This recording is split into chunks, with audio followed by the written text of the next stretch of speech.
तो जैसे weight loss करना था तो जिम भी जा सकते थे, रनिंग भी कर सकते थे, योगा भी कर सकते थे, तो आपने साइकिल को ही क्यों चुना? जो इन्होंने साइकिल दी मुझे वो दे दो। बताओ कितने की है? सामने वाले ने कहा ये तो 85,000 की है। एक जो कश्मीर से कन्याकुमारी का जो विचार आया है, मतलब आपने 600 साइकिल को एक तरीके से जुनून बना लिया। जुनून बन गया। और कैसे बना मुझे भी नहीं, लेकिन मुझे मजा आने लगा था। हिंदुस्तान की पूरी खूबसूरती को आपने देखा। जब श्रीनगर से आप कन्याकुमारी तक गए, वहाँ इतनी ठंड और कन्याकुमारी में इतनी गर्मी, बीच में समुंदर, रेगिस्तान। इंडिया कैसा लगा आपको? 3700 किलोमीटर स्नो की अभी मैं आपसे बात कर रहा हूँ, आपको लगा अच्छा 3700 हो गया खत्म। बीच में खाना खाने के लिए रुकते हैं तो वहाँ लोग एकदम से देखते हैं तो उनके जो क्वेश्चंस होते हैं ना वो अजीब होते हैं। जैसे क्या? कि इस टायर में हवा भरती है या बिना हवा के चलती है? इसमें क्या फिर आपको पेडल मारने की तो जरूरत ही नहीं होती होगी। पूरे सफर में कितने घंटे नींद लेते थे आप लोग? जो साइकिलिस्ट रहता है उसकी स्टेमिना कितना जरूरी है उसके लिए? साइकिलिंग आपको लगता है कि एक बहुत महंगा शौक है?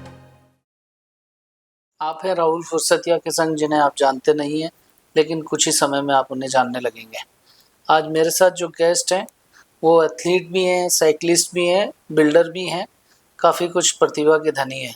मेरे साथ जो हैं सुमंगलम ग्रुप के डायरेक्टर नितिन सैनी जी, जिनका बिल्डिंग के साथ साथ और भी बहुत सारी चीज़ों में इनके नाम कई रिकॉर्ड हैं। ये काफ़ी अच्छी साइकिलिंग करते हैं और कई देशों की यात्रा साइकिल से की है इन्हें। और सबसे बड़ी यात्रा इन्होंने कन्याकुमारी से लेकर कश्मीर तक की यात्रा साइकिल से करी है। तो इनके देश के और विदेश के अलग अलग अनुभव है, उन्हीं के बारे में आज मैं इनके साथ पॉडकास्ट करना चाहता हूँ। इसलिए मैंने इनको आज गेस्ट के तौर पे इनको बुलाया है। तो मैं स्वागत करता हूँ सर आपका, जो आप पॉडकास्ट में पधारे। कैसे हैं सर? बिल्कुल बढ़िया है सर, मैं जानना चाह रहा था कि ये साइकिलिंग का सफ़र कैसे स्टार्ट किया आपने? मुझे लगता है कि अगर इस पूरे सभी की 99% लोगों की बात करते हैं तो मैं भी उन्हीं 99% लोगों में हूँ जिन्होंने अपना फिटनेस को या साइकिलिंग हो चाहे कुछ भी हो तो अपना वजन कम करने के लिए स्टार्ट करते हैं। ओके। क्योंकि अलग एक एक दिन आपको रात को सपना आता है कि यार मैं अपना काफ़ी वज़न बढ़ा चुका हूँ, तो आपको सुबह सुबह बिल्कुल इच्छा करती है कि अब मैं अपना वज़न घटाऊंगा। तो मेरी शुरुआत भी बिल्कुल इसी तरह से हुई। मैं एक अपने आप को मैं चाहता था कि अब मैं यहाँ से अपना वज़न घटाना स्टार्ट करूँ तो कुछ तो करना ही है। तो देखा मैंने काफ़ी के उस टाइम पर कि क्या कर सकते हैं कि भाई रनिंग मेरे बस में है नहीं अभी उस वक्त, क्योंकि जिस जगह से मैं आता हूँ वहाँ मेरा सिटिंग जॉब ज़्यादा था तो मुझे नहीं समझ में आया। तो एक साइकिलिंग एक मुझे लगा क्योंकि मेरा एक फ्रेंड था जो साइकिलिंग कर रहा था, तो वहाँ से एक्चुअली मेरे को थोड़ा सा इंस्पिरेशन मिला कि चलो साइकिलिंग करते हैं। It was random, okay. Only for the weight loss. तो वेट लॉस करने के लिए आपने साइकिल को चुना। जी, और ये साइकिल फिर कैसे सफ़र स्टार्ट हुआ साइकिल का? ये बहुत ही इंटरेस्टिंग सब्जेक्ट है क्योंकि साइकिल जब नहीं, मैं स्टार्ट। इसमें आपकी बात काट रहा हूँ। जैसे जी, तो जैसे वेट लॉस करना था तो जिम भी जा सकते थे, हाँ, रनिंग भी कर सकते थे, योगा भी कर सकते थे, तो आपने साइकिल को ही क्यों चुना? क्योंकि जिम में काफ़ी बार ट्राई कर चुका था। ओके। तो मुझे ऐसा लगा कि साइकिलिंग जब हम करेंगे तो साइकिलिंग करते करते मैं चीज़ें देख सकता हूँ, बाहर हूँ, कहीं भी जैसे मुझे कहीं भी जाना है तो मैं उसी से कम्यूट करूँगा तो मेरा एक्स वो भी हो जाएगा, कैलोरीज भी बर्न हो जाएंगी, तो शायद मैं इस चीज़ को अपना पाऊँ। और मैं जैसे मैंने बताया कि मेरे जो फ्रेंड एक दो फ्रेंड थे जो साइकिलिंग कर रहे थे तो उन्होंने मेरे को बताया था कि यार साइकिलिंग करते करते पता नहीं चलता है कि टाइम का कैसे निकल जाता है और अच्छा लगता है। एक जब साइकिल परचेज करी हो अगर आपने, तो उसकी एक क्या स्टोरी है? बहुत ही अमेजिंग स्टोरी है वो तो। साइकिलिंग जब मैं परचेज करने के लिए निकला क्योंकि मैंने डिसाइड किया कि साइकिलिंग, तो मैंने अपने फ्रेंड को जो मैंने बताया कि एक है मेरा फ्रेंड, उसका नाम गौरव खंडेलवाल, तो मैंने उनको कॉल किया कि भाई मुझे साइकिल परचेज करनी है। तो उन्होंने कहा ठीक है आप एक काम करो पर्टिकुलर शॉप पे आ जाओ और मैं आता हूँ। तो ठीक है, तो मैं भी निकला और मैंने अपनी जेब में रख ली है। भाई अब मैं क्योंकि कमाता हूँ, पहले तो क्या था साइकिल आती थी 1,000 रुपये की बढ़िया साइकिल आ जाती थी हमारे टाइम। तो मेरे पास एक रेंजर हुआ करती थी जब मैं स्कूल में था। हाँ, सभी लोग वही सभी के चलाते थे। सभी के पास वही थी और वो लगभग 1,000 रुपये के आसपास आती थी। मैंने कहा यार अब कमाने लगे हैं तो चलो 10,000 रुपये रखते हैं, अच्छी वाली साइकिल लेंगे, बहुत अच्छी, अब तो अच्छी वाली लेना बनता है। मैं साइकिलिंग शॉप पर पहुंचा तो वहाँ पर जो हमारे प्रिय मित्र हैं वो भी अब तो हेमंत जी छाबड़िया।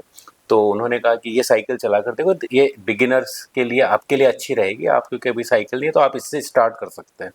मैंने कहा साइकिल चलाई, अच्छी लगी। मैंने कहा भाई बताओ कितने की है? यार ये बिगिनर्स है तो अभी ज़्यादा महंगी नहीं है, तो ये 26,000 की पड़ेगी। मेरे तो पहली ही जेब जो में थे 10,000। 10,000 जिसको मैं समझ रहा था बहुत ज़्यादा है, और स्टार्टिंग ही वहाँ से 26, तो ज़माना बिल्कुल चेंज हो चुका था साइकिलिंग का। स्पेशली अगर आप इसको as a health and fitness में लेते हैं तो वहाँ पर देखा तो मेरे फ्रेंड से मैंने कहा कि यार क्या करना चाहिए? तो उन्होंने कहा एक काम करो कि जो मैंने साइकिल अभी परचेज करी है वैसी की वैसी साइकिल ले लो। और मेरी एक आदत है, अगर कोई किसी चीज़ में एक्सपर्ट है तो मैं अपना दिमाग नहीं लगाता हूँ, मैं उनके ऊपर छोड़ देता हूँ। तो मैंने यही बोला कि जो इन्होंने साइकिल ली मुझे वो दे दो, बताओ कितने की है? सामने वाले ने कहा ये तो 85,000 की है, 85,000 85,000 की की। साइकिल।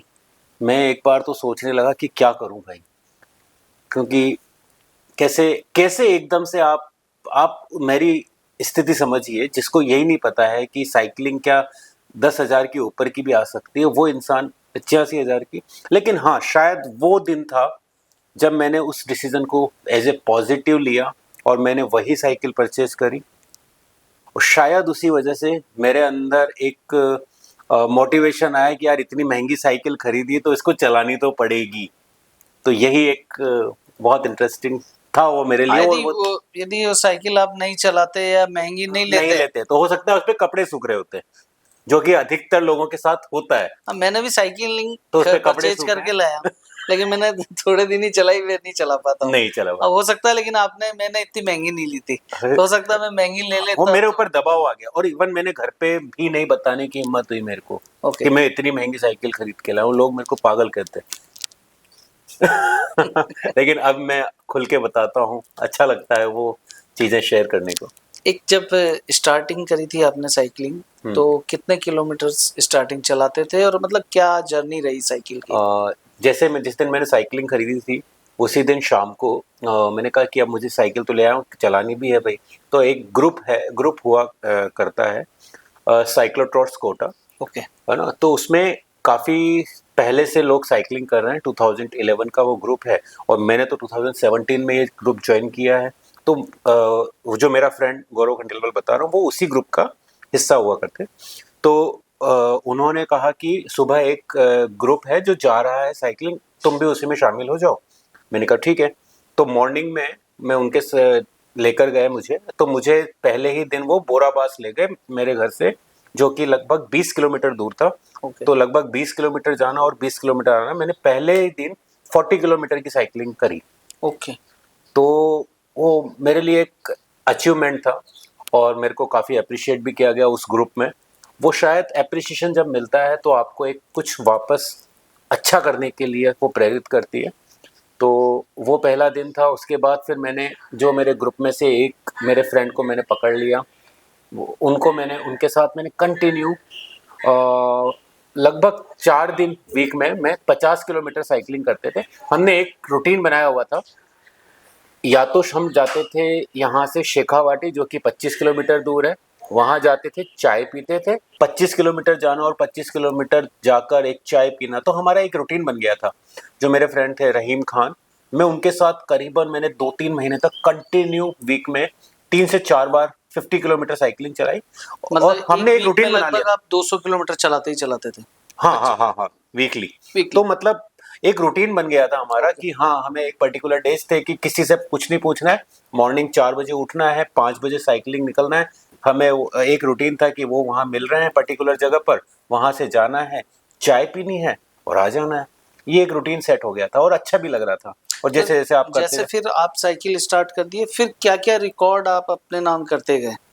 जैसे मैंने एक्चुअली शुरुआत में तो क्या था कि मुझे भी नहीं पता चला कि मेरी जो इंटरनल स्ट्रेंथ थी वो इम्प्रूव हो रही थी, क्योंकि हमने तो एक रूटीन कैसे बनाया था कि हम चाय पीने जा रहे हैं, ठीक है, 25 जाते हैं, 25 आते हैं, 25 आते हैं, लेकिन वो नहीं पता था कि इंटरनल मेरी स्ट्रेंथ बन रही थी वो चीज़। ओके। तो हुआ ये कि ये बात थी कि मैंने अप्रैल में ये साइकिलिंग स्टार्ट करी थी, और उसके 3 महीने बाद 15 अगस्त को एक साइकिलिंग रेस साइक्लोट्रॉट्स ने फर्स्ट टाइम कोटा में एक रेस ऑर्गेनाइज करी। तो जब वो उसके रजिस्ट्रेशन ओपन हुए तो मैंने कहा ठीक है रेस कर लेंगे, 50 किलोमीटर अपन ऐसे चलाते हैं, वहाँ चला लेंगे इसलिए। और मेरे कोई ऐसा कोई खास नहीं था कि मैं उसमें कॉम्पीट करूँ या कुछ करूँ। लेकिन जब धीरे धीरे हम आगे बढ़े तो जो मेरे जो फ्रेंड थे जिनके साथ मैं करता था, वो एक्चुअली मेरे को साइकिलिंग करते हुए देखते थे और वो मेरी इम्प्रूवमेंट को देख रहे थे, क्योंकि वो काफ़ी सीनियर साइकिलिस्ट थे। तो उन्होंने कहा कि आपका तुम्हारा जो इम्प्रूवमेंट है ना बहुत गजब है, और तुम जो है इस साइकिलिंग रेस को जीत सकते हो। मैंने कहा कैसे जीत सकता हूँ, मुझे तो खुद पे, यहाँ तो अभी हम चलाते हुए 3 महीने हुए हैं, यहाँ तो बड़े बड़े दिग्गज और कितने कितने सालों से चला रहे हैं। और उसमें मैंने कहा ठीक है एक कोशिश करते हैं, और हुआ वही जो उन्होंने के वर्ड्स थे। जब वो 15 अगस्त को फ्रीडम रेस वो साइकिलिंग हुई, तो उसमें मैं आ गया फर्स्ट। और जीत गए उस रेस को? फर्स्ट जीत गया। तो वो कितने किलोमीटर की रेस थी? 50 किलोमीटर की रेस थी वो। अच्छा, उसमें टाइम बाउंड भी रहता? टाइम बाउंड था। ओके। वो मैंने 1 घंटा और लगभग 50 मिनट में वो मैंने पूरी Complete करी कर। थी।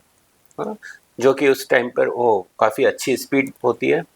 तो जिस जो मैं एमटीबी थी तो उसी स्पीड से, तो वो मैंने जब जीती तो वहाँ से एक्चुअली मेरी पहचान बनना स्टार्ट हुई थी, क्योंकि लोगों की नज़रों में As a मैं cyclist? एज ए साइकिलिस्ट, वो मेरा पहली रेस थी जहाँ पर लोगों ने कहा कि ये कौन है बंदा, ये कौन नया बंदा आया है जिसने आते ही ये जीत लिया। क्योंकि और लोगों एक को अचीवमेंट भी था कि 3 महीने के अंदर आप लोगों पहली के लिए रेस जीत दूसरे गए। कंटेंडर्स थे और मैं एक अलग से निकल कर आया था।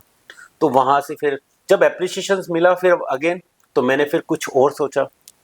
तो इस तरह से ये जर्नी आगे बढ़ती चली गई। एक इसमें इंडिया में आपने सबसे बड़ी एक यात्रा करी कश्मीर से कन्याकुमारी तक। जी। वो कितने किलोमीटर की थी और क्या एक्सपीरियंस था, और वो करने से पहले आपने क्या सोचा कि ये यात्रा इतनी लंबी भाई करनी चाहिए? जो कश्मीर से कन्याकुमारी की जो साइकिलिंग थी वो 3700 किलोमीटर थी। लेकिन 3700? यस, जो कि मैंने लगभग 14 डेज में ये कंप्लीट करी है। 14 डेज में? यस, 14 दिनों में। तो एक दिन में लगभग मेरे हिसाब से 200 से 250 किलोमीटर रोज लगभग चलना। 260 किलोमीटर का एवरेज आता है ओके। एक दिन का। उसमें तो कितने घंटे आप साइकिल चलाते थे 260 हम को पूरा लगभग करने के लिए? 15 आवर्स के आसपास पर डे हम साइकिलिंग करते थे। ओके। तो लेकिन जो वो साइकिलिंग जो कश्मीर से कन्याकुमारी का जो विचार आया है, उसके पहले एक्चुअली बहुत बड़ी जर्नी रही मेरी। Okay. उसके पहले एक्चुअली जब मैंने बताया आपको 50 किलोमीटर कर रहा था, तो उसके बाद मैंने 100 किलोमीटर्स अपने आप को अटेम्प्ट करना स्टार्ट किया। Okay. एक ब्रेवे एक कॉन्सेप्ट होता है जिसमें 200 किलोमीटर वो से कहाँ से स्टार्टिंग। कहाँ तक का होता है? 200 किलोमीटर एक्चुअली ये एक ऑर्गेनाइजेशन होती है हॉडेक्स, उसका एक सर्टिफिकेशंस होते हैं। ओके। तो वो क्लब्स होते हैं। तो एक ये लॉन्ग डिस्टेंस 200 किलोमीटर जो था ये कौन से डिस्ट्रिक्ट से कौन से डिस्ट्रिक्ट था? ये मैंने जो फर्स्ट जो मैंने ब्रेवे करी थी वो जयपुर में करी थी। Okay. जयपुर से 100 किलोमीटर गए थे और 100 किलोमीटर वापस जयपुर आए थे। Okay. ऐसी तरह से फिर 200 300 400 धीरे धीरे धीरे मैं अपनी डिस्टेंसेस बढ़ाता गया। 600 भी करी है मैंने।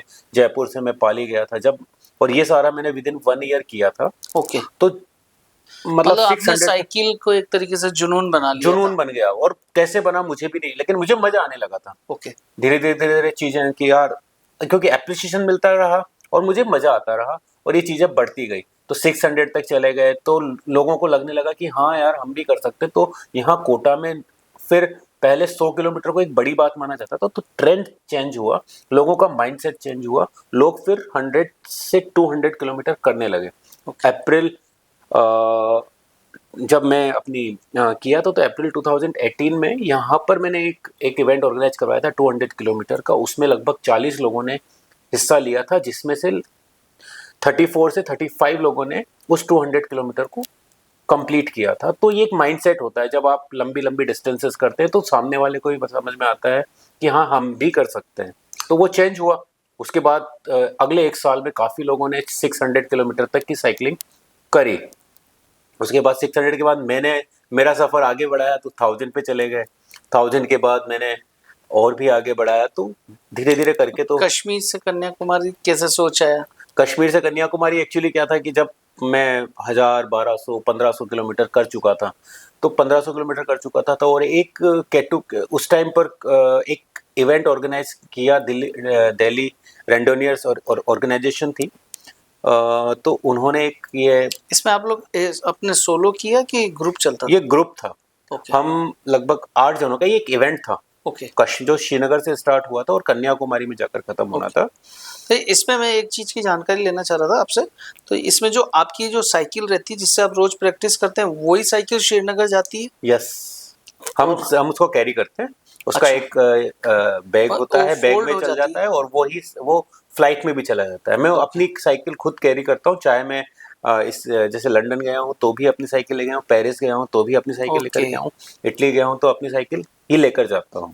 अच्छा, इसमें कुछ फेवरेट साइकिल भी रहती है? कई साइकिलें होंगी अब तो आपके पास? नहीं नहीं, मेरे पास अभी पहले एक थी, फिर अभी मैंने रिसेंटली लास्ट ईयर एक परचेज करी थी नॉर्थ कैप से पहले, है ना। और उसी साइकिल से ज़्यादा चलते उसी हैं? साइकिल से चलते हैं तो एक। एज लकी भी है, फेवरेट भी है आपकी? वो आपकी हैबिट हो जाती है, जिससे आप रनिंग कर रहे हो तो ऑब्वियसली। तो फिर आपने, एक मैं जानना चाह रहा था कि हिंदुस्तान की पूरी खूबसूरती को आपने देखा। जी। जब श्रीनगर से आप कश्मीर कन्याकुमारी तक गए, वहाँ इतनी ठंड और कन्याकुमारी में इतनी गर्मी, बीच में समुंदर, रेगिस्तान, तो इंडिया कैसा लगा आपको? इंडिया, जो हम कहते हैं ना कि भारत एक विविधता का देश है, और तो उसको है ना, अगर एक्सपीरियंस करना है तो जिस तरह से मैंने जर्नी करी है, मैं चाहता हूँ कि सबको वैसे ही देखना चाहिए। क्योंकि इंडिया आप कार से जाएंगे आपको नहीं समझ में आएगा, क्योंकि हर 50-50 किलोमीटर पे वहाँ के कल्चर चेंज हो जाता है, खाना चेंज हो जाता है, लोग चेंज हो जाते हैं, लोगों की भाषा चेंज हो जाती है। वो चीज़ एक्सपीरियंस करना जो जिस तरह से हमने किया है वैसे ही, मतलब जब हम श्रीनगर से चले थे तो हमारा फूड था राजमा चावल। जब हम कन्याकुमारी पहुंच गए तो वही राजमा चावल हमारा सांभर चावल में तब्दील हो गया। तो दैट इज द, और बीच में रोटी आई, पराठे आए, पंजाब में पराठे चले, राजस्थान में कुछ और चला, एमपी में कुछ और चला, एमपी में पोहा आया। तो सब जगह के अपने अपने डिशेज, ये जब फूड्स। इतनी बड़ी यात्रा 3700 किलोमीटर की कर रहे थे, तो जी, कभी मन में आया यार बहुत दूर है यार, चलें यार छोड़ के? बहुत बार आया। बहुत बार आया? एक्चुअली 3700 किलोमीटर इज नॉट कि अभी आप, मैं आपसे बात कर रहा हूँ आपको लगा अच्छा 3700 हो गया खत्म, ऐसा लगता है। लेकिन 3700 हमने रोज जिया है, रोज एक एक घंटे में जिया है। आप एक दिन 15 दिन, एक दिन में आप 15 घंटे चलते हैं, उसको 260 किलोमीटर चलते हैं, फिर अगेन अगले दिन वापस आपको उतनी किलोमीटर चलने, उतने ही घंटे चलना और है रोज ना। 16 और घंटे हर 15 घंटे घंटे में चलना? आपके आपके इमोशंस जो है अप्स डाउन चलेंगे। तो आप उस वक्त एक क्या आपके अंदर था जज्बा जिसके कारण आपने कहा नहीं यार पूरी करनी है चाहे कुछ भी हो जाए? जज्बा होता है जब आप एक टारगेट डिसाइड कर लेते हैं। आपने अगर टारगेट डिसाइड कर लिया तो मैं अपने अपने आप में एक विजुअलाइजेशन करता हूँ। जैसे मेरा एक विजुअलाइजेशन था कि मैं कन्याकुमारी पे खड़ा हूँ, और मेरा एक फेवरेट पोज है जो कि मेरे जो जानने वाले हैं वो सब जानते हैं कि ये इसका वो पोज है। जब वो फिनिशिंग करता है तो वो वही मेरे एक हाथ से मैं अपनी साइकिल को उठाता हूँ, इस ओके, तरह से। आपने भी शायद वो पोज देखा देखा था हो, मैंने, है ना। कई तो न्यूज़पेपरों में कई देखा। न्यूज़पेपर में भी आता है। तो वही पोज, तो मैं अपने आप को उस जगह ले जाता हूँ पहले ही, और वो वाला पोज मेरे दिमाग में होता है कि मैं जाते ही मुझे वहाँ पर वो काम करना है। तो वो जो पिक्चर जब आपके माइंड में होती है, बस आपके दिमाग में बस फिर वही चलता है। ये जो बीच में इमोशंस आपके अप डाउन हो रहे हैं, मेरे पास कभी ऐसा लगता है कि आज तो अब कुछ नहीं हो सकता, तब फिर वो चीज़ें याद आती हैं, फिर आप मोटिवेट होते हो, फिर आपको एन्जॉयमेंट आने लग जाता है, फिर आप डाउन जाते हो। तो यह उतार-चढ़ाव ये सब चलते रहते हैं। यात्रा में एक भारतीय जो नागरिक रहता है या लोग बाग जो रहते हैं उनका प्रेम कितना रहता है एक साइकिलिस्ट के प्रति? सबसे साइकिलिंग के प्रति भारत में तो अभी थोड़ा-सा असमंजस की स्थिति है, सच बात कहें तो। लेकिन ठीक है, हम किसी भी जैसे भी ढाबे पे रुकते हैं या किसी भी बीच में खाना खाने के लिए रुकते हैं, तो वहाँ लोग एकदम से देखते हैं, तो उनके जो क्वेश्चंस होते हैं ना, वो अजीब होते हैं। जैसे क्या? कि जैसे कि इस टायर में हवा भरती है या बिना हवा के चलती है? इसमें क्या फिर आपको पेडल मारने की तो ज़रूरत ही नहीं होती होगी, ये तो इसमें तो रेस देनी पड़ती होगी। तो इस तरह के क्वेश्चंस होते हैं, ये साइकिल कितने की है? एक सिंपल सा एक क्वेश्चन होता है। अब वो मुझे अब वो हमारे साथ असमंजस की स्थिति कि वो किस नियत से पूछ रहा है, हमें ये समझ में नहीं आता है। क्या वो हमें रास्ते में मिलेगा दोबारा या नहीं। तो उन चीज़ों को हमें टेकल करना आ गया है अब तो काफ़ी टाइम से। हम बहुत सारे किस्से हैं हमारे ऐसे। तो एक जब ये सफर जब स्टार्ट हुआ आपका, सबसे खूबसूरत शहर कौन सा लगा आपको? कश्मीर से कन्याकुमारी में, कश्मीर से कन्याकुमारी में सबसे खूबसूरत शहर अगर मैं एक का नाम लूंगा तो शायद नाइंसाफी होगी। 2 बता दीजिए, 3 बता दीजिए। मुझे लगता है कि जिस जिस जगह से हम गुजरे हैं वो सारे ही अपने आप में खूबसूरत थे। फिर भी अगर एक नाम लेना रहा तो मुझे लगता है वो कन्याकुमारी था, कन्याकुमारी। जहाँ मैंने फिनिश किया। क्योंकि जिस जगह हमने फिनिश किया उसका जो पीछे का बैकग्राउंड था वो बहुत ही सुंदर था। एक जो 260 किलोमीटर पर डे चलना, जी, तो एक क्या टाइम शेड्यूल रहता था? कब उठते थे, कब क्या करते थे और क्या?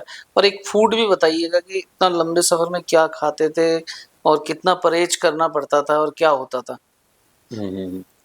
तो जब हम चलते थे सुबह सुबह तो ब्रेकफास्ट करके ही निकलते थे, तो कितने है ना? बजे निकलते थे तो आप लोग? सुबह लगभग 6 बजे के आसपास निकलते थे, तो ओके। ब्रेकफास्ट करते थे।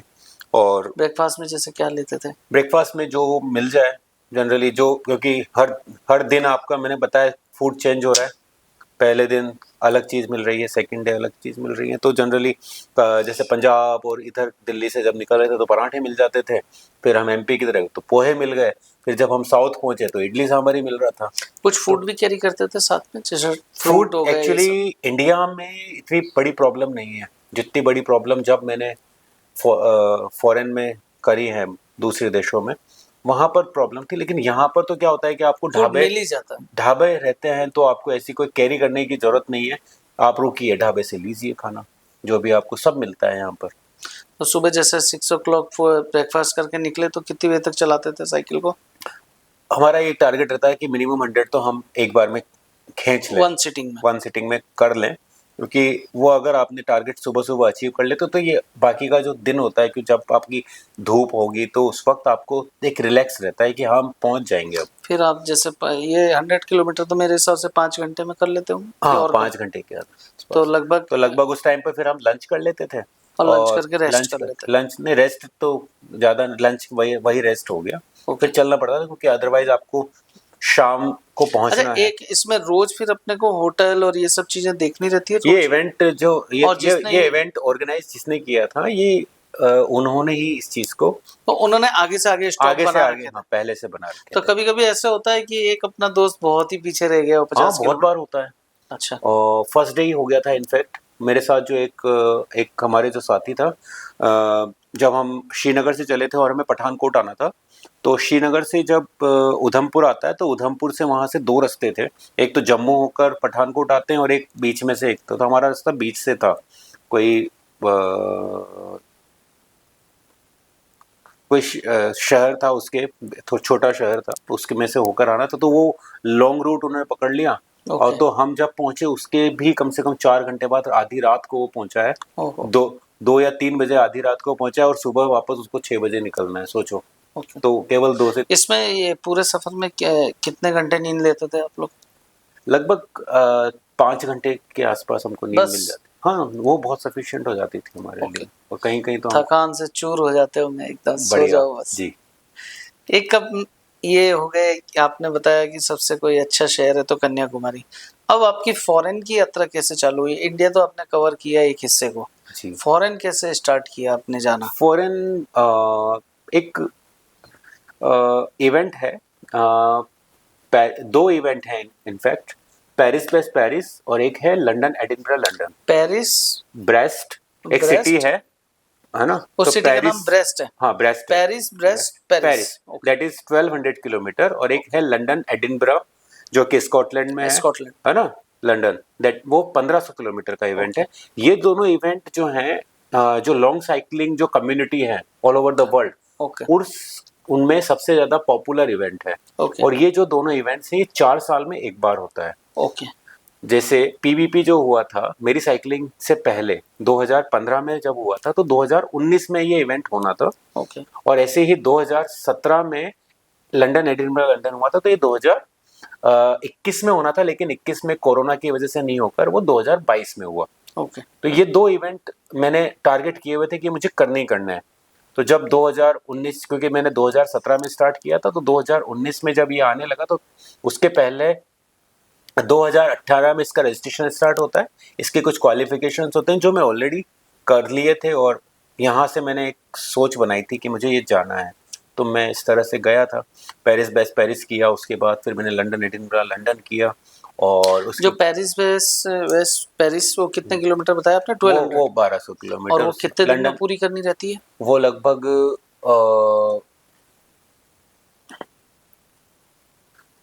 उसका टाइम है 90 आवर्स का होता है। 90 आवर्स में? आवर्स का, हाँ। ओके। 90 घंटे में 90 घंटे में 1200 किलोमीटर 1200 चलना आपका। किलोमीटर करनी होती है। ऐसे ही लंदन एडिनबरा लंदन है 1500 किलोमीटर है, वो 128। ओके। तो और उसके बाद मैंने किया नॉर्थ केप। नॉर्थ केप ये कहाँ से कहाँ होता है? नॉर्थ केप जो होता है ये इटली से और नॉर्वे के बीच होता है। ओके। वो मैंने 4200 किलोमीटर का ये इवेंट है, और इसमें मैंने 8 कंट्री क्रॉस करी हैं, 8 कंट्री, जो कि मैंने 17 दिन में किया है। 17 दिन। ये मैंने अभी लास्ट अगस्त में अभी ओके। किया है रिसेंटली। तो जैसे ये इतना लंबा सफ़र रहता है, तो आपने ये तो एक्सपीरियंस सुना दिए मुझे श्रीनगर से कन्याकुमारी तक के। फॉरेन के क्या एक्सपीरियंस रहते हैं? मतलब क्या वहाँ पर लैंग्वेज भी प्रॉब्लम रहती होगी? जैसे हर कोई इंग्लिश भी नहीं बहुत सारी जानता। प्रॉब्लम्स होती हैं। जो सबसे बड़ी मैंने, क्योंकि पीबीपी और एलईएल तो बहुत ऑर्गेनाइज्ड इवेंट्स होते हैं, ये इसमें क्या होता है, आपको सपोर्ट मिलता है। सपोर्ट्स का मतलब यहाँ कुछ कंट्रोल चेक पोस्ट कहते हैं इसको, कंट्रोल पॉइंट्स होते हैं जहाँ पर आप जाते हैं तो वहाँ पर आपको सुविधाएं मिलती हैं, ओके। है ना। तो 100 किलोमीटर्स में वहाँ सुविधाएं मिलती हैं, जैसे पीवीपी और एलईएल में। लेकिन कुछ इवेंट्स होते हैं जहाँ पर आपको सुविधाएं नहीं मिलती हैं। और ये जैसा ये जो आप बता रहे हो, इसमें ट्रैक तो निश्चित होता होगा ना कि आपको इसी ट्रैक पे हाँ, चलना वो है? आपका रूट पहले से फिक्स्ड होता है। आप रूट से आप चेंज रूट नहीं से हो डी सकते? रूट नहीं हो सकते हैं, ओके। है ना। जो प्रॉब्लम्स आती हैं वो ऑब्वियसली, सबसे बड़ी जो प्रॉब्लम्स आई थी मुझे, इसान बाइक करके मैंने एक इवेंट किया था फरवरी 2024 में, 24। अभी तो लास्ट ईयर। तो वो मैंने वो किया कहाँ था, से वो कहाँ तक है? थाईलैंड में था। थाईलैंड में एक रीजन था, नाम मेरे को अभी एकदम से ध्यान नहीं रहा, कुछ अजीब सा नाम था। तो वहाँ से वो पूरा ईशान रीजन था, ओके। और 2000 किलोमीटर का वो इवेंट था। ओके। तो वहाँ पर क्या प्रॉब्लम थी कि जनरली हम, क्योंकि थाईलैंड में सोचते हैं कि वहाँ इंडियन रेस्टोरेंट्स हमको मिल जाएंगे या मिल जाएंगे, लेकिन वो जो इंडियन रेस्टोरेंट्स होते हैं या इंडियन फूड्स अवेलेबल होता है, वो केवल और केवल टूरिस्ट प्लेसेस पे होता है। ओके।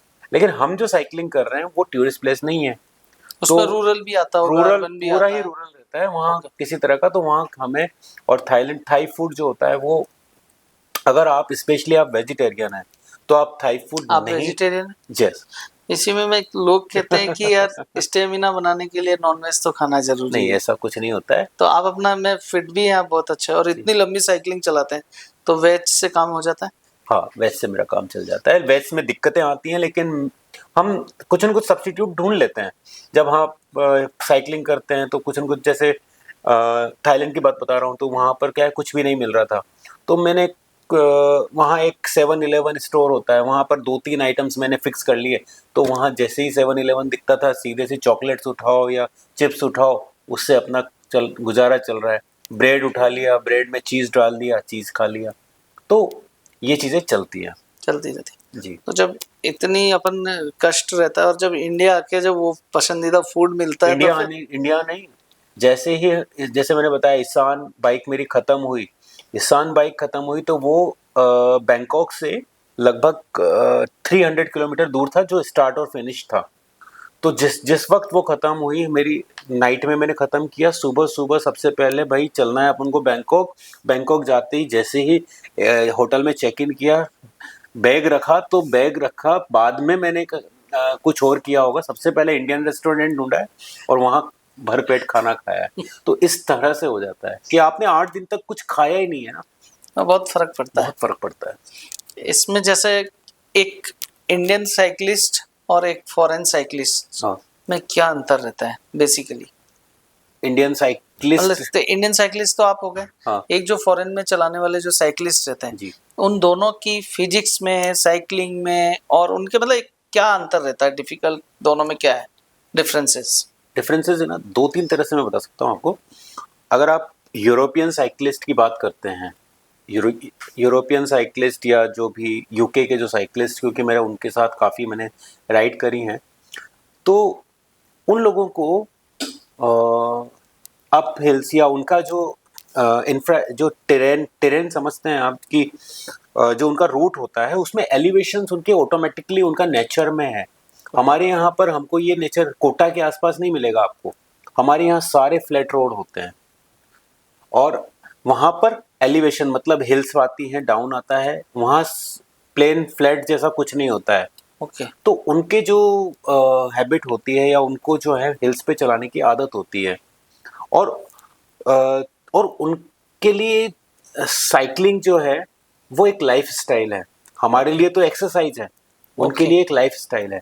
वो अपने शॉपिंग मॉल शॉपिंग भी जाते हैं तो साइकिल से जा रहे हैं, ऑफिस जा रहे हैं तो साइकिल से जा रहे हैं, तो उनके लिए उनके वहाँ पर एक कल्चर डेवलप है। हमारे इंडिया में अभी वो कल्चर डेवलप होना बाकी है। हाँ, मैंने एक बार अखबार में देखा था कि कोई देश का प्राइम मिनिस्टर अपने घर से ऑफिस ही साइकिल से जाता है। नीदरलैंड्स का प्राइम मिनिस्टर, नीदरलैंड्स का प्राइम मिनिस्टर अपने जो है ऑफिस साइकिल से जाता है। तो ये वहाँ का कल्चर है। हमारे यहाँ एक्सरसाइज है, वहाँ उनके लिए कल्चर है। आप यूँ मानिए कि इवन नज़रिया ही चेंज हो जाता है साइकिलिस्ट के प्रति। इंडिया में क्या नज़रिया है, फॉरेन में क्या नज़रिया है, दोनों का डिफरेंस बहुत डिफरेंस है। जैसे एक डिफरेंस मतलब जैसे यहाँ के आपका सम्मान या वहाँ पे रेस्पेक्ट, क्या अंतर रहता है? अंतर यह है कि यूँ मानिए कि भारत में अभी भी साइकिलिंग को एक आवश्यकता नहीं बोलकर मजबूरी बोला जाता है। इसका मतलब क्या है कि आज भी साइकिलिंग को ऐसे देखा जाता है कि ये गरीबी का निशानी है। जो कार और बाइक को अफोर्ड नहीं कर सकता है शायद वही साइकिलिंग करता है, पहली चीज। दूसरी चीज, जबकि उसको पता नहीं है कि साइकिल लाखों में आती है। हाँ, नजरिया, क्योंकि वो थॉट्स ही नहीं है ना। दूसरी तरफ फॉरेन में इसी चीज को एज ए लाइफस्टाइल जोड़ा जाता है, उसको एज ए फिटनेस के लिए, एज ए इको फ्रेंडली, वो प्राउड फील करते हैं कि वो नेचर में कुछ अपना योगदान दे रहे हैं साइकिलिंग करके। एटलीस्ट वो अपने फ्यूल को सेव कर रहे हैं, अपनी हेल्थ को बचा रहे हैं, तो इससे बेनिफिट्स तो बहुत हैं ही सी। लेकिन ये हमारे भी भारत में अभी वो कल्चर नहीं आया है। इसके अलावा यहाँ पर इंफ्रास्ट्रक्चर डेवलप नहीं है। इंफ्रास्ट्रक्चर मतलब यहाँ पर डेडिकेटेड लेन नहीं है यहाँ पर साइकिलिंग के लिए, है भी तो वहाँ पर आप अपना अतिक्रमण हो जाता है। हमारे यहाँ चाय की थड़ी खुल जाएगी उस लेन में। अगर कोई सिटी बनाता भी है, काफ़ी सिटीज़ में देखा है मैंने, जो पर्टिकुलर डेडिकेटेड लेन बना रहे हैं, लेकिन वो डेडिकेटेड लेन ब्लॉक्ड है। एक हाईवे की स्थिति क्या रहती है फॉरेन में? हाईवे में साइकिल के लिए अलग हाईवे? फॉरेन में यस, मैं नॉर्थ केप की बात बताता हूँ। तो नॉर्थ केप में लगभग मैंने 4200 किलोमीटर्स में से लगभग 2 से 2500 किलोमीटर डेडिकेटेड साइकिलिंग लेन पर किया है। इतना बड़ा डेडिकेटेड, इतना बड़ा इंफ्रास्ट्रक्चर है उनका, जिसपे साइकिल ही चलती है, केवल साइकिल चलती है उस पे।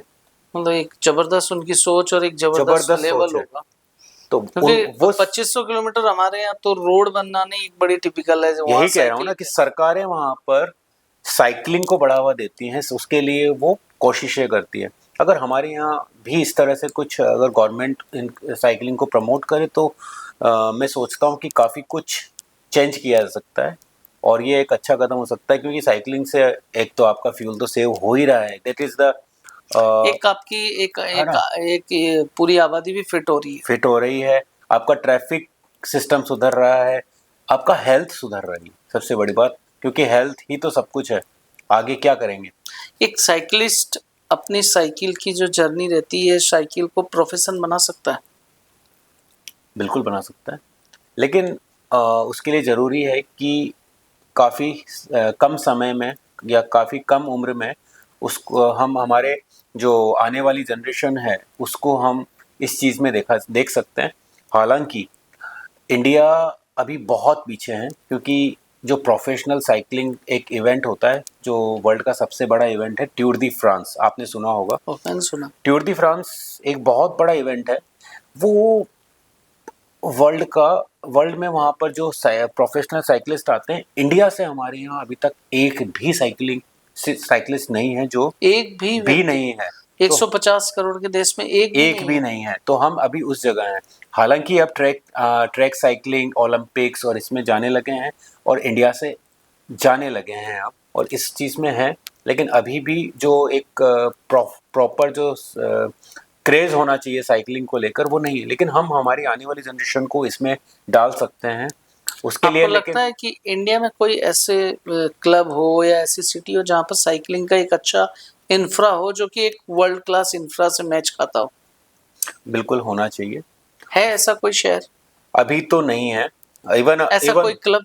क्लब भी नहीं है एक्चुअली। हमारे यहाँ जो प्रॉब्लम्स चल रही है अभी, कि साइकिलिंग क्लब तो बहुत सारे डेवलप हो चुके हैं पिछले 5-6 सालों में। जो मैं देख रहा हूँ साइकिलिंग क्लब्स हर शहर में साइकिलिंग बढ़ रही हैं, लेकिन आज भी हम बहुत पीछे हैं।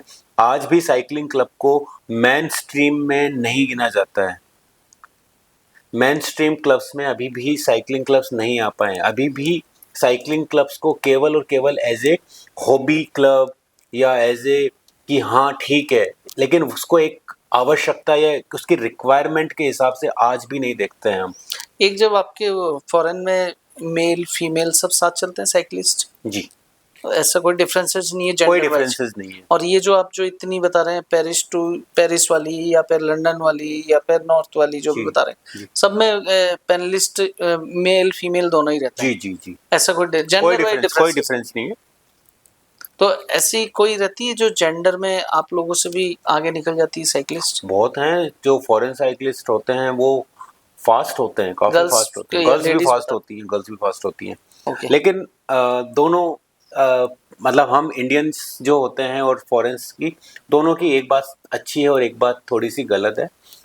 वो लोग क्या करते हैं कि तेज चलते हैं फिर रेस ज़्यादा करते हैं।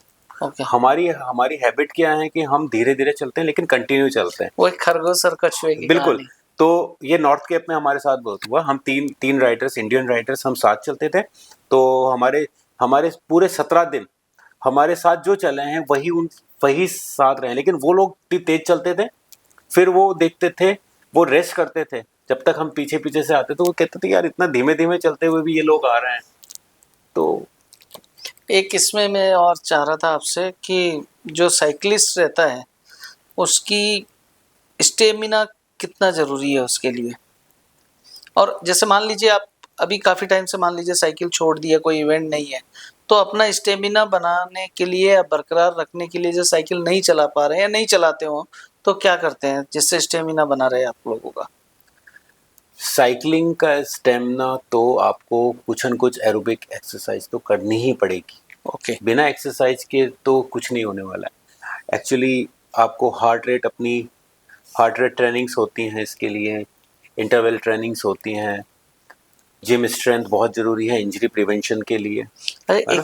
एक इंजरी भी खूब होती है साइकिलिंग में? इंजरीज काफ़ी होती हैं, ओके। है ना? तो अगर आप क्या चीज़ प्रॉपर से बचना, मतलब इंजरी से कैसे बचा जा सकता है? इंजरी से बचने के लिए अगर साइकिलिंग की बात करें स्पेशली, तो हमें पोस्चर हमारा सही होना चाहिए। साइकिल फिट आपका अच्छा होना चाहिए। साइकिल फिट होता है आपकी हाइट के अकॉर्डिंग। उस साइकिल की जो सेडल है वो होना चाहिए। आपका जो हैंडल है वो उसी हाइट पर होना चाहिए। तो साइकिल फिट अच्छा होना चाहिए, आपका पोस्चर अच्छा होना चाहिए, है ना? तो इस तरह से आप इंजरी को प्रिवेंट कर सकते हैं। प्लस आपकी जो मसल्स हैं वो स्ट्रांग होनी चाहिए, स्ट्रांग इनफ होनी चाहिए। आप वेट नहीं होना चाहिए। ओवर वेट नहीं, ओवर वर्कड नहीं करना चाहिए आपकी मसल्स को। अगर आप ओवर वर्क करेंगे तो ऑब्वियसली वो इंजरी होगी। तो आप, कुछ मैं चीज़ें आपसे होती एक बार बात कर रहा था तो आपने बोला कि यदि फैट भी है तो भी वो यूजेबल है, वो यस कैसे यस है? Yes yes. बहुत सीधा सा कंसेप्ट है कि हमारे जो फ्यूल, जो बॉडी में जो फ्यूल होता है या बॉडी में जो हमारा जो बॉडी बनी हुई है उसमें 3 मेन चीज़ें हैं। एक तो कार्ब्स हैं, एक फैट है और एक प्रोटीन ओके। है ना? तो जो कार्ब्स होता है वो इंस्टेंट फ्यूल होता है आपका। जो ओके। लीवर हमारा जो होता है इंस्टेंट फ्यूल। तो जब भी आप देखते होंगे जो शॉर्ट एथलीट्स होते हैं वो कार्बोहाइड्रेट पे ज़्यादा बिलीव करते हैं, है ना? वो जब भी कोई उनकी रेसेस होती हैं तो वो पहले बहुत सारा कार्ब्स इंटेक करते हैं। और वो हमेशा जब बहुत फास्ट आपको करना है और कम समय के लिए करना है तो वो कार्ब्स यूज में आता है। ओके। लेकिन जब आप एंड्योरेंस की बात करते हैं, जैसे जिस तरह से मैं करता हूँ, तो उसमें एक हार्ट रेट हम एक पर्टिकुलर मैनेज करते हैं। अगर आपने कहीं गए होंगे तो उसको कहते हैं फैट बर्निंग जोन। ओके। एक होता है कार्डियक जोन, एक होता है फैट बर्निंग जोन। जब हम कहीं भी, आपने कभी ट्रेडमिल भी चलाई होगी तो एक उसमें भी लिखा रहता है कि आप कार्डियक जोन है कि फैट बर्निंग जोन है। तो फैट बर्निंग जोन क्या होता है? फैट बर्निंग जोन होता है अराउंड ऐसी चीज़ कि आप स्लो कर रहे हो लेकिन करते चल रहे हो, आपका जो हार्ट है वो लगभग 120 के आसपास बीट कर रहा है। तो उसमें क्या होता है कि आपका फैट बर्न होता है। तो जनरली क्या होता है कि हमारा जो लिवर होता है उसको आदत होती है कि वो कार्ब से एनर्जी लेता है। लेकिन होता है, हम जो एंड्योरेंस जो करते हैं या जो लंबी लंबी कर लेते हैं, जो आप कहते हैं कि यार इतने लंबा कर कैसे लेते हो, आप क्या एनर्जी कहाँ से आती है?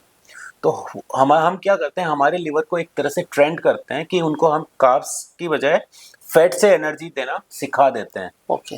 ये बॉडी का एक वो ट्रेनिंग के साइकिल होती है हमारी। तो उसमें क्या होता है कि आपका जो फैट है, क्योंकि कार्ब्स अगर आप पूरे ओवरऑल कैलोरीज देखेंगे आपके शरीर में जितनी भी हैं, तो उसमें अगर आप देखेंगे तो प्रोटीन में सबसे कम कैलोरीज हैं। प्रोटीन हमारे पास करीबन 8 से 10,000 कैलोरीज ही होता है। ओके। कार्ब्स हम मैक्सिमम से मैक्सिमम भी अगर हम आज बहुत सारा खा लेते हैं तो हम 20 से 25,000 कैलोरीज ही स्टोर कर सकते हैं। ओके। लेकिन हमारे जो शरीर में फैट है। मैक्सिमम कैलोरीज होती हैं, लाख सवा लाख कैलोरीज, वो फैट है।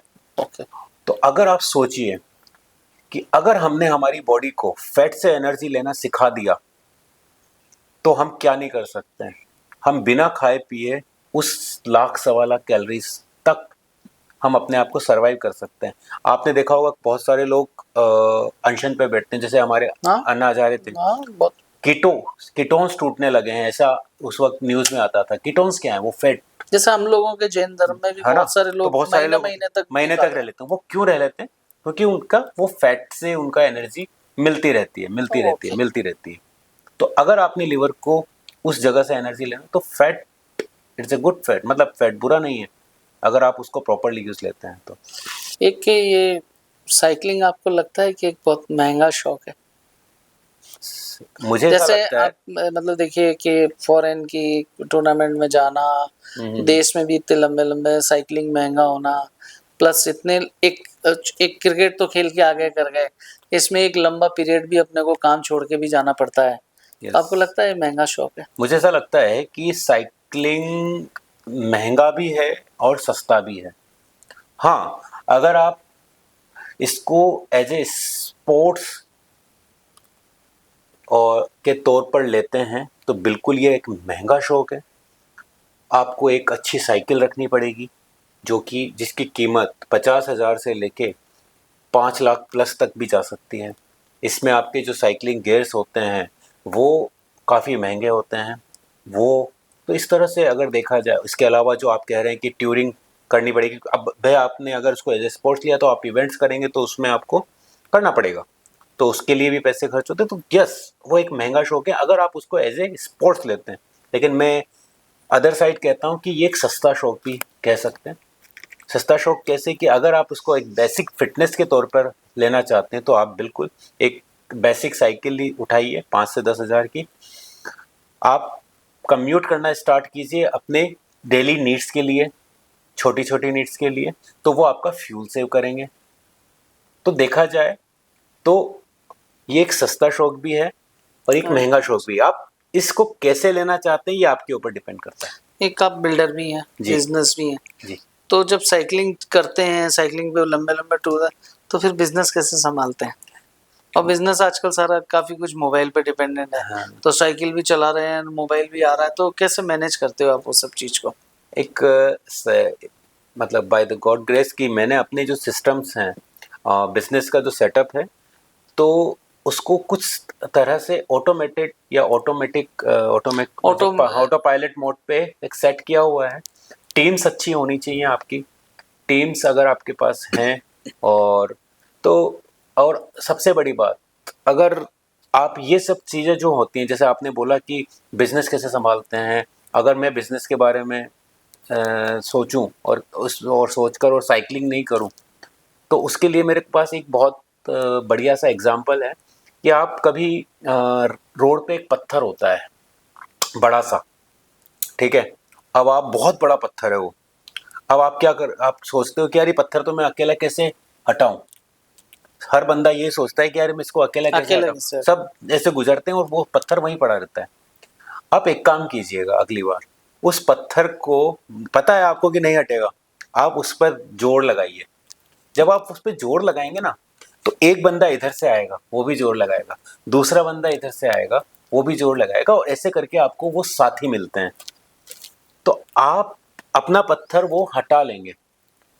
लेकिन आप ये सोचकर ही उस चीज को स्टार्ट नहीं करें, या किसी चीज को कि यार ये मेरे से कैसे होगा। तो जरूरी है आप स्टार्ट करें, तो आपके जो आसपास के लोग हैं ना, वो आपकी तरह ढल जाते हैं और वो आपकी हेल्प कराते हैं उसी चीज को अचीव करने के लिए। यही मेरे साथ हो रहा है। मैंने इसमें सोचा है, तो मेरे जो आसपास की जो मेरी टीम है, मेरा जो एनवायरनमेंट है, जो मेरे बिजनेस के जो मेरे स्टाफ है, सब जो लोग हैं, वो लोग मेरी हेल्प करते हैं इसी चीज़ को, कि मेरे को वो चीज़ अचीव भी हो जाए और मेरा बिजनेस भी चलता रहे। आपने इंडिया का तो कन्याकुमारी बताया सबसे अच्छा शहर। जी। इतने सारे देशों की यात्रा करी, सबसे सुंदर शहर और सबसे अच्छा शहर कौन सा लगा फॉरेन में? फॉरेन में बहुत सारे, इवन फैक्ट सभी। यूरोप तो बहुत ही ज़्यादा सुंदर है। मतलब आप जो सीनरीज देखते हैं वो मैं लाइव देख रहा हूँ, है ना। लेकिन अगर सबसे सुंदर बोला जाए, जो मेरे आज भी याद रहता है, तो वो है नॉर्वे। नॉर्वे नॉर्वे बहुत सुंदर है। बहुत सुंदर है। नॉर्वे में जो बर्फ के पहाड़ हैं, साथ में समुंदर है, सब चीज़ें आपको एक साथ देखने को मिल रही हैं। लेग्स हैं। इसके अलावा वहाँ का जो मिडनाइट सन है, वो उसकी जो ब्यूटी है, मतलब आपको रात को 1 बज रही है और अंधेरा नहीं हो रहा है, तो जो उसकी नॉर्दर्न लाइट्स हैं वो देखने को मिलती हैं। उसका अगर मतलब एनकाउंटर, रोमांटिक प्लेस कह सकते बहुत शानदार। हैं। एक जैसे साइकिलिंग कर रहे हैं अपन, हम्म। तो जो क्या एक टूर में खर्चा मान के चलें कि एक टूर में क्या खर्चा आ जाता होगा फॉरेन को लेके? फॉरेन को लेके डिपेंड करता है कि आप कितने दिन के लिए जा रहे हैं, नहीं, जैसे ये है ना। आपने बताया पेरिस टू पेरिस जो कि हाँ 1200 मैं किलोमीटर हाँ का, तो एक अमूमन जनरली क्या खर्चा आ जनरली जो जाता खर्चा आता है, आपको जोड़ना है क्या है मैं बता देता हूँ। फ्लाइट, है? Okay visa, okay accommodation, okay. और यदि इवेंट फूड। में जा रहे हैं तो इवेंट की फीस देनी है इवेंट अपना? की fees, okay. Flight, visa, accommodation. Accommodation event में नहीं मिलता? नहीं, डिपेंड्स ऑन द इवेंट। मतलब ओके इवेंट पे डिपेंड करता है कि उन्होंने आपको क्या क्या सुविधाएं दी हैं, ओके। है ना। तो उसी हिसाब से तो अकोमोडेशन और फूड, ये आपकी बेसिक रिक्वायरमेंट्स होती हैं। ये रिक्वायरमेंट्स जो हैं दिन पर डिपेंड करती हैं। तो आप यूँ मानिए कि फ्लाइट और वीज़ा तो वो तो फिक्स्ड हो गए। अब इसके बाद अकोमोडेशन और फूड, तो ये अपने हिसाब से ये अपन कम अपने ज्यादा हिसाब से। कर तो सकते हैं। अकोमोडेशन यूँ मानिए कि अगर आप यूरोपियन जैसी कंट्री या किसी महंगी कंट्री में जा रहे हैं, तो आपको 5,000 रुपये पर डे का तो अकोमोडेशन मानना पड़ेगा, और लगभग 2,000 के आसपास का पर डे का फूड मिनिमम मानना पड़ेगा। 2000 पर डे। पर डे का मिनिमम मानना पड़ेगा। उसको आप मल्टीप्लाई तो करते जैसे जाइए कि कितना। वेजिटेरियन है आप, तो ज्यादातर फ्रूट्स ही खाते होंगे कि क्या मिलता था यूरोप फ्रूट्स में? थे, फ्रूट्स थे। मैंने एक जनरली नाचोस, एक नाचूस। नाचोस मिल जाते थे मेरे को, और ब्रेड्स, चीज़, है ना, पीनट्स, ओके। और फ्रूट्स, दूध, ये सब चीज़ें मिल जाती हैं। जनरली ये सब जगह मिलता है आजकल। ये जब साइकिलिंग का शौक किया आपने स्टार्ट, और जब इतने देशों में जाने लग गए इवेंट, तो फैमिली का कैसे, क्या सपोर्ट रहता था, या फिर हर बार कुछ झगड़ा उगड़ा करके फिर ही जाना पड़ता है? मैं नहीं इस, लेकिन जाए। मैं इस बारे में कहूँगा कि मैं बहुत लकी हूँ इस चीज़ को लेकर, कि मेरे जो फैमिली है पूरा मेरे को सपोर्ट करती हैं। और हालांकि हाँ, मुझे पता है कि उनके मन में पीछे से एक डर। इनसिक्योरिटी आती है, डर लगता है कि उनका जो है फैमिली मेम्बर जो है रोड पर चल रहा है। तो सबको लगता है, लेकिन वो कुछ कहती नहीं है उस चीज़ को। लेकिन उनकी बात मेरे तक पहुंचती है, और मेरी बात शायद उन तक पहुंच जाती है बिना कहे कि हाँ तो हम रोज़ रात को बात कर रहे हैं, सुबह बात कर रहे हैं, टाइमली बात कर रहे हैं, उनको रहता है। लेकिन हाँ, सपोर्ट मेरे को बिल्कुल है, और शायद उनके सपोर्ट के बिना तो आप पत्ता भी नहीं ला सकते। एक चीज, एक साइकिलिस्ट जो इंडियन रोड से गुजर रहा है, हाँ, और एक साइकिलिस्ट जो फॉरेन रोड से गुजर रहा है, तो पीछे जो चलाने वाला कार है, बाइक वाला है, वो क्या दोनों में डिफरेंस रहता बहुत है? डिफरेंस है जी, बहुत डिफरेंस है। इंडियन इसमें तो आप जानते ही हैं कि हर हर किसी को जल्दी है। यहाँ इतनी जल्दी क्यों है? यहाँ मुझे लगता है सबको घर पहुँचना है जल्दी। ओके। सबके सबके घर पे इंतज़ार कर रहे हैं। हो सकता है कि यहाँ पर ही कर रहे हैं, वहाँ नहीं कर रहे हो फ़ॉरेन में, ऐसा हो सकता है। लेकिन मैंने एक चीज़ नोट करी है कि साइक्लिस्ट जो है यहाँ पर अभी भी रिस्पेक्ट नहीं दी जाती है उनको, और आपको पीछे से अगर जा रहा है तो वो हॉर्न बजाएगा और आपके पास से गुजर जाता है, जबकि एकदम। साइक्लिस्ट से भी कम आपको 3 फुट की दूरी बनाकर निकलना चाहिए, क्योंकि साइक्लिंग जो होती है वो थोड़ी सी अनबैलेंस्ड होती है। साइक्लिस्ट गिर सकता है और उसको काफ़ी चोट लग सकती है। ये चीज़ मैंने फॉरेन में देखा। फॉरेन में क्या होता है कि जब यूरोप की मैं साइकिलिंग कर रहा था तो वहाँ एक चीज़ देखी है मैंने। अगर आपकी जैसे आप साइकिलिंग कर रहे हैं, आपके पीछे अगर कार आ गई है तो वो कार आपके पीछे चलती रहेगी आपकी स्पीड पर, जब तक कि उसको प्रॉपर स्पेस नहीं मिलता है या आप प्रॉपर स्पेस नहीं दे देते हैं, तब तक वो ना तो हॉर्न बजाएगा ना कुछ करेगा। वो आपके पीछे चलता रहेगा शांति से। जैसे ही आप उसको स्पेस लगेगी, प्रॉपर डिस्टेंस लेगा और धीरे से निकलेगा। तो ये तो है कि दोनों में एक मेजर बहुत different। डिफरेंस है, एक रेस्पेक्ट का भी होता है। रेस्पेक्ट भी। अब मैं थोड़ी सी स्टेमिना और इन सब में आता हूँ। ऐसा कहा जाता है कि यदि हम हमारे शरीर को ज़्यादा साइकिलिंग कर रहे हैं, स्पोर्ट्स ज़्यादा खेल रहे हैं, ये सब, तो एक आपकी एज जो है वो कहीं न कहीं असर देती है। और एक जैसे सेंचुरियन साइक्लिस्ट हैं, चाहे ब्रूस ली है, चाहे शेन वॉर्न है, तो ये लोग इतने बड़े एथलीट थे और ये लोग इतने अपने आप को शरीर को रखते थे सहेज के, और जैसे थे जो भी करना था वो कर लेते थे। तो उन लोगों की एज कम क्यों हो जाती है? नहीं, आपने कुछ ही नाम लिए हैं, लेकिन करने वाले तो हजार हुए हैं। हजार में से आपने मेरे को 5 गिनाए।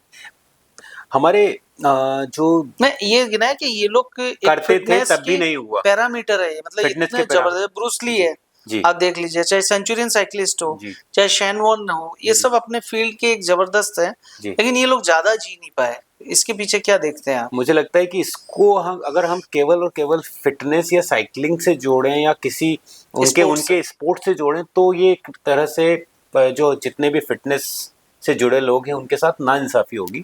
मैं इस चीज़ को इस तरह से मेरा सबका नज़रिया अपना अपना हो सकता है, क्योंकि रीज़न तो किसी को भी नहीं पता। हम क्या देख रहे हैं कि वो सेंचुरियन साइकिलिस्ट साइकिलिंग करता था और उसको हार्ट अटैक आ गया।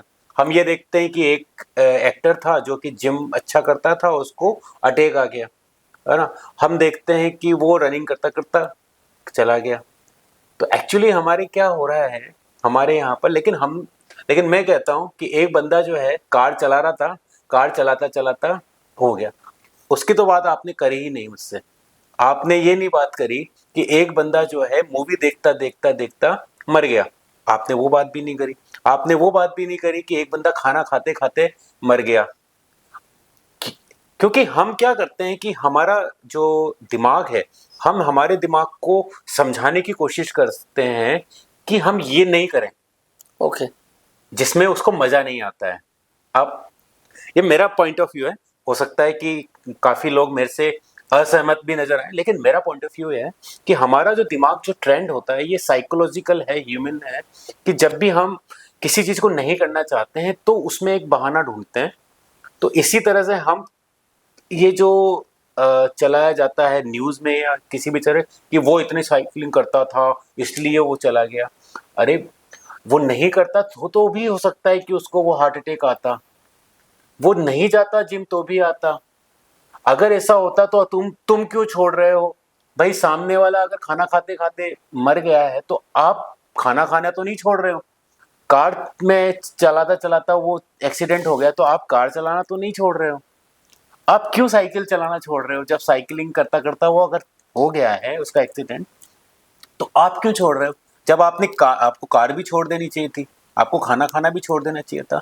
तो हम इन चीज़ों जब तक कि एक सॉलिड रीज़न नहीं मिले, या तो किसी ने कि हाँ यार भाई इसी वजह से हुआ है कि भाई ज़्यादा करने से, तो अभी मुझे लगता है कि इस पे ये एक ओपनेबल डिबेट है जिस पे मैं अपना पॉइंट रख सकता हूँ, आप अपना पॉइंट रख सकते हैं, कोई डॉक्टर अपना पॉइंट रख सकता है। उसमें एक हम देख रहे हैं कि कोविड के बाद से जी कई एथलीट्स चाहे जिम करते हुए ये कुछ हो रहा है, इसमें आपको क्या लगता है कि कोविड के बाद कुछ अचानक सी ये घटनाएं ज़्यादा क्यों हो रही है?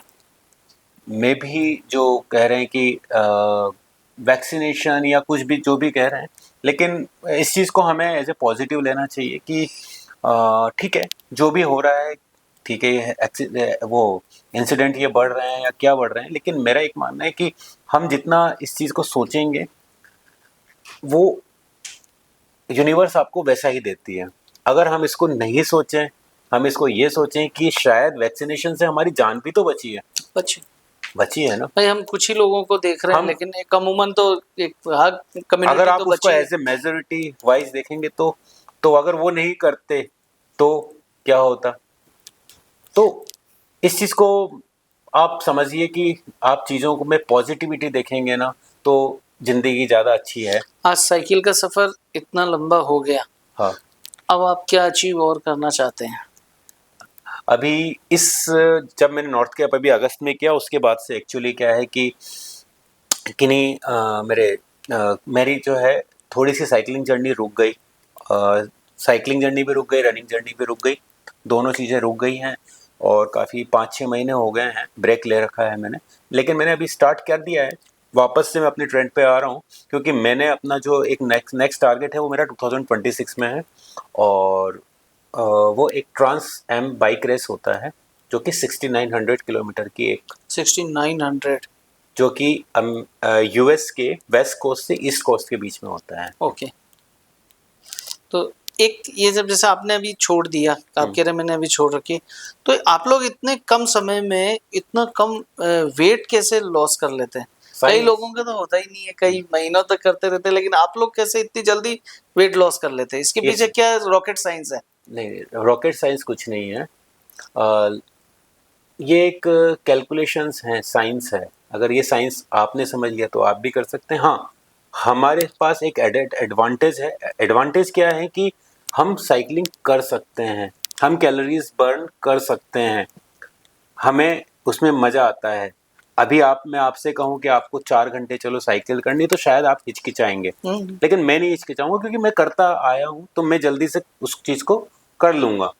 तो कुल मिलाकर हमको कैलोरी डेफिसिट करनी है। तो कैलोरी डेफिसिट करने के 2 ही तरीके हैं, या तो कम खाओ या ज़्यादा साइकिलिंग, रनिंग या कुछ भी कर लो। या तो कैलोरीज ज़्यादा बर्न कर लो या कैलोरीज कम इनटेक करो। काफ़ी लोग क्या करते हैं, कम कैलोरीज इनटेक करके अपने वजन को घटाना चाहते हैं। मैं उन सबको कहता हूँ कि शायद ये सही तरीका नहीं है। आप ज़्यादा काम करो और प्रॉपर खाओ। अगर आप भूखे रहोगे तो ये आपके कहीं ना कहीं शरीर को परेशानी में डाल सकता है। इससे बढ़िया है कि ज़्यादा खाओ, खूब खाओ और ज़्यादा काम करो। चलो सर, आपसे मिलकर बहुत अच्छा लगा इस पॉडकास्ट में। कई चीज़ें आपसे समझने को मिली और कितनी सेहत के लिए क्या चीज़ ज़रूरी है वो भी सब। और मेरी बहुत शुभकामनाएं हैं कि आप आगे से आगे। और एक चीज़ और आप बता रहे थे कि कुछ ही लोग आप लोग जाते हैं विदेश में, तो कुछ ही लोग रहते हैं आप लोग इंडिया की तरफ से। जी, तो इतना बड़ा देश में इतने कम लोग क्यों हैं? मैं जब स्टार्ट किया था तब तो और भी बहुत कम लोग थे, लेकिन धीरे धीरे अब लोगों में जागरूकता बढ़ रही है। जैसे बात करें, जैसे कि अभी मैं जो नॉर्थ कैप गया था, तो जब मैं हम जो लास्ट ईयर नॉर्थ कैप गए थे तो हम 5 जने ही गए थे इंडिया से only? इंडिया से। और इसके पहले जो 5 एडिशन हुए उसमें सब मिलाकर 3 लोगों ने इसको फिनिश किया था। बस। तो पिछले 5 सालों में 3 जनों ने किया था, फिर हम 5 जनों ने किया है, और इस साल जा रहे हैं 16 जने। ओके। तो ग्रोथ हो रही है, लोगों को इवेंट के बारे में पता लगता है। जैसे आपने जैसे मेरा लिया तो लोगों को अब पता लगेगा कि ये इवेंट्स भी होते हैं, तो लोग सर्च करेंगे। तो जैसे आप लोग बहुत अच्छा काम करते हैं जो इन चीज़ों को आगे बढ़ाते हैं, हमारी बातों को मैं कि मेरे पॉडकास्ट के माध्यम से मैं अलग अलग लोगों की को मैं अपने पॉडकास्ट पे गेस्ट को बुलाता हूँ जो अपने अपने क्षेत्र में कुछ अलग कर रहे हैं। जी जी। वो है, तो वही चीज, तो उसमें क्योंकि उनके देखिए इंडिया में तो ज्यादा सब क्रिकेट है, क्रिकेट के अलावा कुछ है नहीं, और बाकी चीजों पे कम ध्यान देते हैं। प्लस ओलंपिक होता है तो थोड़ा सा हरियाणा भर में एथलीट हो रहे हैं, लेकिन साइकिलिस्ट से कोई मैं देखा बिल्कुल। नहीं कभी तो कोई आज ऐसा। मेरे मेरे मुंह से जितने भी इवेंट्स निकले हैं, मैंने तो सुना भी, हो सकता है कोई आपका पॉडकास्ट सुन रहा होगा, उसको ये उन 5 से 6 इवेंट्स में से वो सर्च करेगा, देखेगा कि आखिर होता क्या है ये, तो हो सकता है वो आज से 1 साल बाद वो इवेंट कर रहा हो। एक मेरा ये लास्ट क्वेश्चन रहेगा, जी जब इतने सारे दोस्त विदेशों में आप लोग साइकिल से जाते हैं तो जी। ऐसे विदेश में दोस्त बन जाते हैं बहुत साइकिलिस्ट, अच्छे। उनसे बहुत कैसे कांटेक्ट में रहते हैं? कांटेक्ट में हम जब भी साइकिलिंग करें तो हमारे ऑब्वियसली नंबर एक्सचेंज होते हैं, हम एक दूसरे के साथ कोई बेस्ट फ्रेंड फॉरेन का? फॉरेन का जो है, एक फ्रेंड है मेरा पीटर, जो कि स्कॉटलैंड में मेरा स्कॉटलैंड में रहता है, उससे मेरी काफ़ी बातें होती हैं। और ऐसे काफ़ी और भी काफ़ी लोग हैं। तो जब इवेंट में मिल जाते हैं तो एक अलग सी खुशी दौड़ती है कि अरे यार नहीं वो पीटर मिलेगा, उस इवेंट में चला जाए। जी जी जी। काफ़ी मतलब जनरली दोबारा मिलना बहुत कम होता है लोगों से, ओके। है ना। लेकिन हाँ ठीक है, एक बार तो मिल रहे हैं तो आपका नेटवर्क तो बन रहा है, लेकिन आपको एक एक चीज़ का विश्वास तो रहता है कि आप उस सिटी में जा रहे हैं कहीं भी अननोन, तो वहाँ आप किसी से हेल्प ले सकते हैं। तो ऐसे काफ़ी बड़ा नेटवर्क अब बन चुका है। ओके, चलिए sir, thank you. Thank you. Okay. या